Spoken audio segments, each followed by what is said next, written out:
साथियों, welcome back. Good morning all of you, सुप्रभात। चलिए एक बार फिर हम लोग उपस्थित हैं इस करेंट अफेयर के ऑनलाइन क्लास में, और आज हम लोग बात करेंगे 22 अगस्त से संबंधित कुछ महत्वपूर्ण घटनाचक्र या समसामयिक विषय वस्तु पर। तो जो पहली बार इस क्लास को कर रहे हैं, चैनल को सब्सक्राइब करें, लाइक करें और ज्यादा से ज्यादा लोगों को अपने अपने ग्रुप में शेयर करें। और ये हमने शुरू किया है 66 बीपीएससी, बिहार दरोगा, सचिवालय सहायक या जो भी आगामी एग्जाम आने वाला है उसी को ध्यान में रख करके ये करंट अफेयर का क्लास मैं आप लोगों के सामने लेकर आ रहा हूं। तो इसको ध्यान से देखें और उन्हीं चीजों को मैं आपके सामने रखूंगा जो एग्जाम में पूछे जाने की संभावना है। घटनाक्रम बहुत सारे हैं, बहुत सारे न्यूज होते हैं पेपर्स में, मैगजीन्स में, टीवी पर। तो सभी न्यूज का एक निचोड़ जो आपके लिए जरूरी है उसी को मैं प्रस्तुत करने का एक प्रयास कर रहा हूं, जो आपके लिए काफी लाभदायक हो। तो चलिए शुरू करते हैं 22 अगस्त के कुछ महत्वपूर्ण घटनाक्रम। और इसमें पहला एक सबसे इंपॉर्टेंट घटनाक्रम है जो चुनाव आयुक्त के नियुक्ति से संबंधित है। और इस रूप में नए चुनाव आयुक्त का नियुक्ति हुआ है जिनका नाम है राजीव कुमार। ये ध्यान रखना है। और राजीव कुमार 1984 बैच के सेवानिवृत्त आईएएस अधिकारी हैं, मतलब रिटायर्ड हो चुके हैं।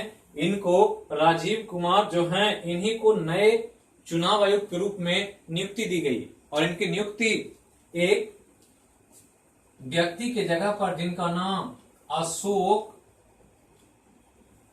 लवासा है, तो ध्यान रखना है। तो अशोक लवासा के जगह पर इनकी नियुक्ति की गई है और ये इनका जगह लेंगे जिनकी इस्तीफा 31 अगस्त को मंजूर की जाएगी। तो अशोक लवासा की जगह इनका स्थान लेंगे राजीव कुमार जो नए चुनाव आयुक्त हैं। ये चुनाव के समय जो इलेक्शन हुआ था लोकसभा के समय, उस समय ये चर्चा में आए थे और आचार संहिता के उल्लंघन के मामले में कई तरह के विषय वस्तु के लेकर अशोक लवासा हमेशा चर्चा में रहे, जिनको आज इस जिम्मेवारी से मुक्त करके इनके जगह पर राजीव कुमार को नियुक्ति की गई है। और अब ये एडीबी के उपाध्यक्ष होंगे। तो एडीबी एशियाई डेवलपमेंट बैंक, एशियाई विकास बैंक कहा जाता है। और एडीबी के उपाध्यक्ष के रूप में अब ये काम करेंगे, क्योंकि काफी प्रतिभाशाली व्यक्ति हैं और इनकी नियुक्ति अब एडीबी के उपाध्यक्ष के रूप में की गई है। तो ध्यान रखना है, इनके जगह पर राजीव कुमार आ गए हैं जो नए चुनाव आयुक्त होंगे। और इनका काम अब एडीबी, एशियाई डेवलपमेंट बैंक, एशियाई विकास बैंक जो एशियाई क्षेत्रों में काम करती है, फंडिंग का, विकास के लिए पैसे उपलब्ध कराती है, इसके अब उपाध्यक्ष के रूप में ये कार्य करें। तो ध्यान रखना है। अब यहां के बाद एक न्यूज है बिहार से काफी न्यूज है, ध्यान रखना है, जिसमें बिहार में कोरोना से संबंधित एक सीरो सर्वे जो होता है इसका दूसरा चरण शुरू हुआ है। तो ध्यान रखना है, सीरो सर्वे जिसके द्वारा ब्लड के सीरम को चेक करके एंटीबॉडी का पता लगाया जाता है कि क्या कोई व्यक्ति पहले से कोरोना के संक्रमण के काल से गुजर चुका है और उसके शरीर में हार्ड इम्यूनिटी या एंटीबॉडी डेवलप तो नहीं हो गया। और इसका आकलन करके पता किया जाता है कि कितनी जनसंख्या की पॉपुलेशन का हिस्सा कोरोना के प्रभाव से प्रभावित हो चुका है, उनको पता भी नहीं चला और वो उससे ठीक भी हो चुके और उनकी इम्यूनिटी उनके बॉडी में डेवलप हो गई।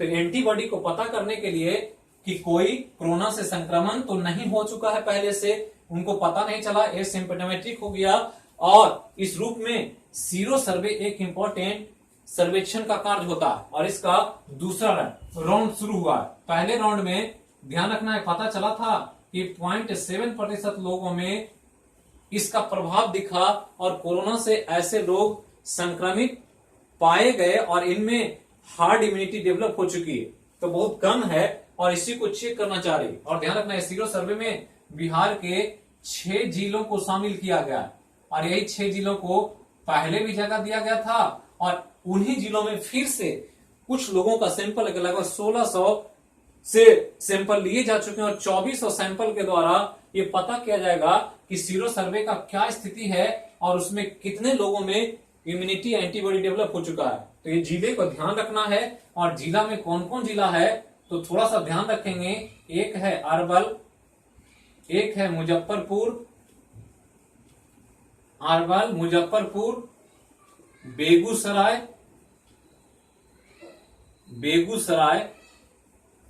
बक्सर, बक्सर, पूर्णिया और मधुबनी। तो यही 6 जिलों को सीरियस सर्वे में जगह दिया गया है और यहीं पर कुछ लोगों का सैंपल लेकर के उनके शरीर में ब्लड के अंदर एंटीबॉडी को चेक किया जाएगा, क्या कोरोना का एंटीबॉडी है या नहीं है मतलब संक्रमण हो चुका है, नहीं है मतलब अभी वो चपेट में नहीं आए हैं कोरोना के। तो ये एक इंपॉर्टेंट सीरो सर्वे बिहार में ये सीरो सर्वे का काम RMRI पटना कर रहा है, ध्यान रखना है। Rajendra memorial research institute Patna के द्वारा ये सीरो सर्वे का कार्य चल रहा।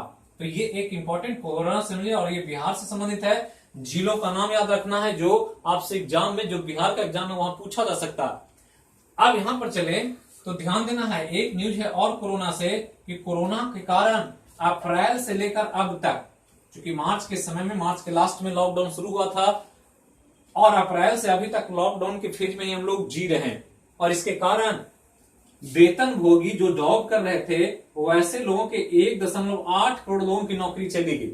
एक बड़ी जनसंख्या है जो बेरोजगार हो गई और जो वेतनभोगी थे, कहीं ना कहीं जॉब करते थे प्राइवेट सेक्टर में, सरकारी सेक्टर में, और उनको सैलरी के द्वारा उनका जीवन चलता था। और सरकार ने इस काल में इतने लोगों को आधी सैलरी 3 महीने का आधी सैलरी देने का एक प्रस्ताव रखा कि जो भी वेतनभोगी लॉकडाउन के समय अपना रोजगार खो चुके हैं उनको सरकार, केंद्र सरकार जो है आधी सैलरी 3 महीने का पे करेगी। तो ये एक बड़ा न्यूज है और ध्यान रखना है 1.8 करोड़ लोग इस लॉकडाउन के कारण बेरोजगार हुए कोरोना काल में। तो ये एक और न्यूज।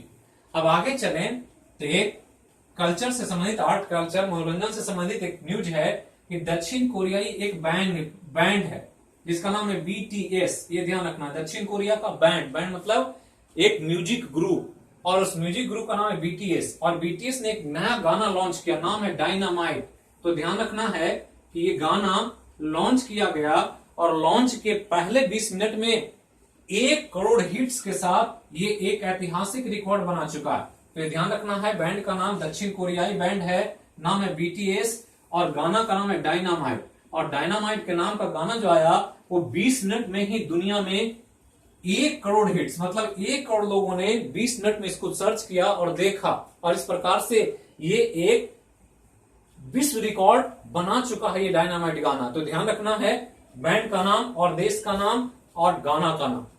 अब आगे चलें तो बिहार से एक और न्यूज है बहुत इंपॉर्टेंट, और बिहार से जो भी न्यूज हम इसलिए लेकर आ रहे हैं ताकि आपको BPSC का, सचिवालय सहायक का या जो आने वाला बिहार दरोगा का PT एग्जाम है उसमें कोई भी क्वेश्चन आपसे ना छूटे। वो बिहार के करंट अफेयर पर ज्यादा जोर दिया जाता है बिहार के एग्जाम।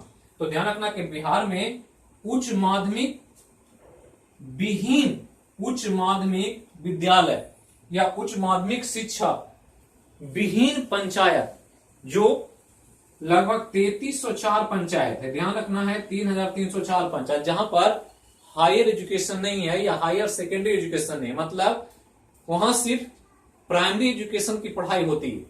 प्राइमरी एजुकेशन का मतलब 8वें क्लास तक, 8वें क्लास के बाद पढ़ाई की कोई व्यवस्था नहीं है।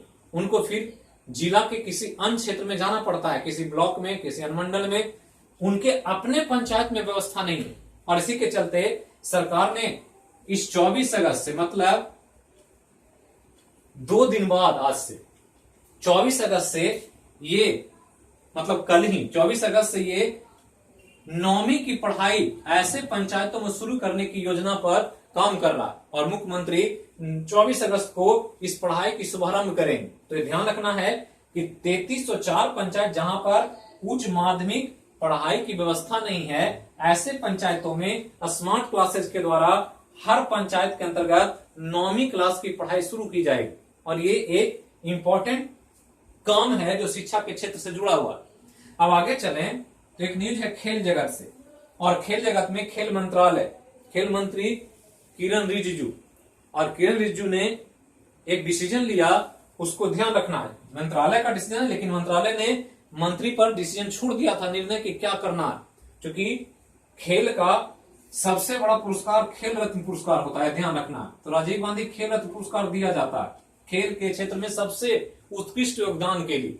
और इस खेल रत्न में महिला पहलवान साक्षी मलिक और भारोत्तोलक वेटलिफ्टर मीराबाई चानू, इन दोनों को इस पुरस्कार से जो पहले से नवाजी जा चुकी हैं, इनको अर्जुन पुरस्कार नहीं देने का एक निर्णय लिया है खेल मंत्रालय ने। मतलब क्या है कि वैसे खिलाड़ी जिनको पहले से राजीव गांधी खेल रत्न पुरस्कार मिल चुका है, उनको अर्जुन पुरस्कार अब नहीं मिलेगा। ऐसा मंत्रालय का निर्णय है जो खेल मंत्री किरण रिजिजू ने घोषणा किया। और इसके तहत दो खिलाड़ी, एक महिला पहलवान है साक्षी मलिक और एक भारोत्तोलक है महिला में मीराबाई चानू, दोनों को खेल रत्न पुरस्कार मिल चुका है। इस कैटेगरी में खेल रत्न पुरस्कार के लिए 29 नामांकन भेजे गए थे। अब 29 में से 2 छट गए, तो अब 27 लोगों का नामांकन है, जिनमें से खेल रत्न पुरस्कार के लिए अर्जुन पुरस्कार के लिए चुना जाएगा।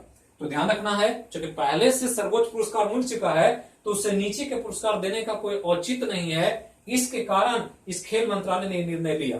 तो यही आपका कुछ महत्वपूर्ण घटनाक्रम था 22 अगस्त से संबंधित। फिर हम लोग मिलेंगे शाम के इवनिंग ऑनलाइन क्लास में, जिसमें बात करेंगे एक नए विषय पर, एक नए टॉपिक के साथ। तो जहां रहें स्वस्थ रहें, सुरक्षित रहें। हैव ए नाइस डे, बढ़िया समय बीते, खुश रहें और जहां भी रहें स्वस्थ रहें, सुरक्षित रहें। बोलिए प्रेम से एक बार जय हो मैया की।